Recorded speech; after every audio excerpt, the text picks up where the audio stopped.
Hello, everyone, and welcome to another audio podcast on the as part of the Storm Focus V2 series and the Shientist on Call. This audio podcast is going to be looking at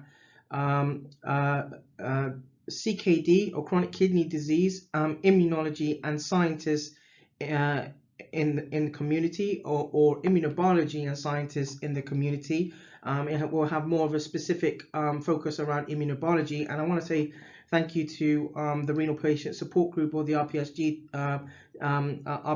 for collaborating with us with the ZtormLabostix with the ZtormLabostix production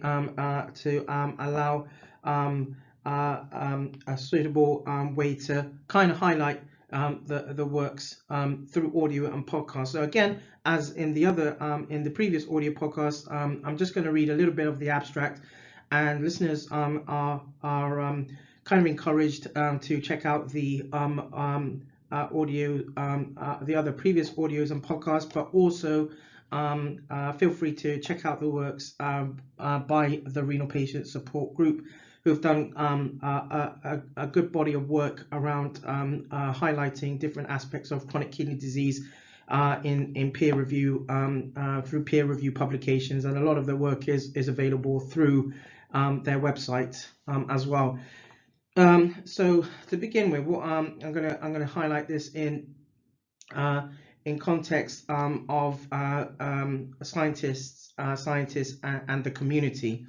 So scientists working in the NHS or the National Health Service or private sector are familiar with the tests and analysis and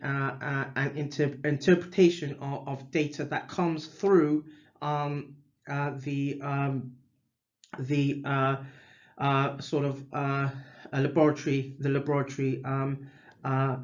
services in healthcare. Not all laboratory data are of direct relevance when reporting, however, but a general knowledge of these is recommended in order to understand a patient's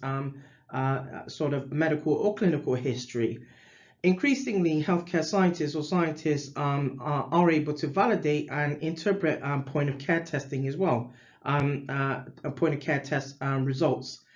So these are tests or investigations that can be done sort of like through rather than a sort of big laboratory automated equipment in laboratory practice, more smaller test kits, for example, and point of care, and or at least know how such tests are important in broader community.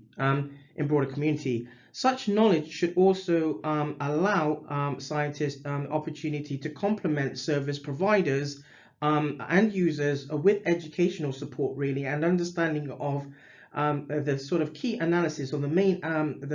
analyses, examples being the immunological basis, for example, immunological basis for cross-matching and organ donation and transplantation relating to chronic kidney disease, and thus highlighting how serology and immunobiology is important for patients to get, for patients and service users to understand the context around, for example, the serological component as to how their tests and investigations are linked to their physiology, to ensure that they have a good grounding of understanding of what they need in terms of a suitable cross match when it comes to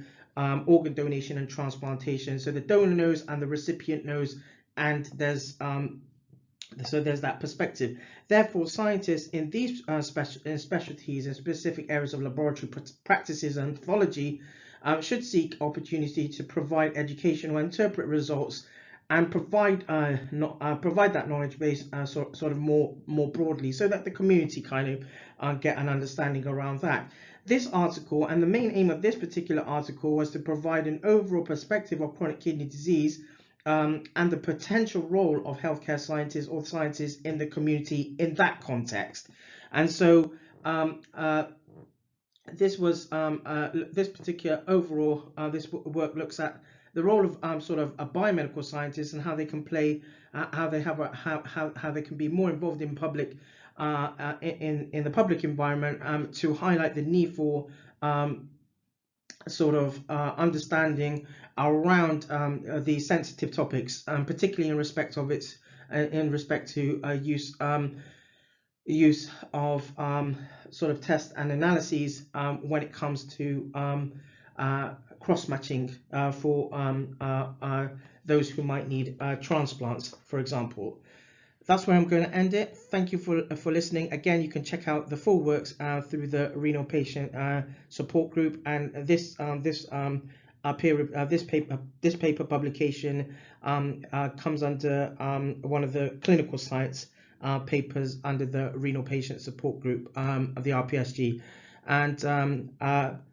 hope to catch you on the next one. Thank you very much.